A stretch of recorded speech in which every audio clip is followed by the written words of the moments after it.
বিনির এবার 5 বছর হলো, তো 5 বছরের জন্মদিন একটু তো স্পেশাল হবেই। আর জন্মদিনটা যেহেতু উইকডেজে পড়েছিল সেই জন্য ওর স্কুল ছিল সেদিনকে। স্কুল থেকে এসেই পেয়ে গেছে সারপ্রাইজ। তোমার সারপ্রাইজ কোনটা? থাক, পরে খেলবে, এখন কাটিং হয়ে গেলে তারপরে খেলবো, ঠিক আছে?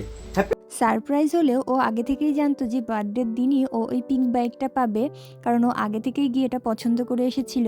আর বাস্কেটবলটা আগের দিন ওর জন্য আমরা গিয়ে কিনে এনেছিলাম। সেদিনকে ওয়েদারটা কিন্তু ভীষণই ভালো ছিল।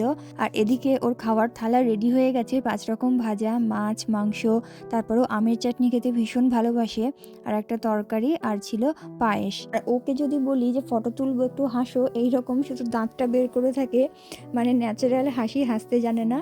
ওর কাছে হাসি মানেই ওই আর কি দাঁতটা শুধু বের করে দেওয়া। তো এত কিছু খাবার দেখে কোনটা খাবে বুঝতে পারছে না। তো ওর ফেভারিট আলু ভাজা, তারপরে আমের চাটনি, যেগুলো যেগুলো ভালোবাসে সেইগুলোই ও খেতে বসেছে। কারণ খাওয়া শেষ হলেই কেক কাটিংটা করে ফেলতে হবে। আজকে যেহেতু বার্থডে, তো আজকের দিন একটা কেক কাটতেই হবে। Happy birthday ডিয়া। আর এদিকে বাইরে খেলার জন্য আজকে পুরো পারফেক্ট ওয়েদার।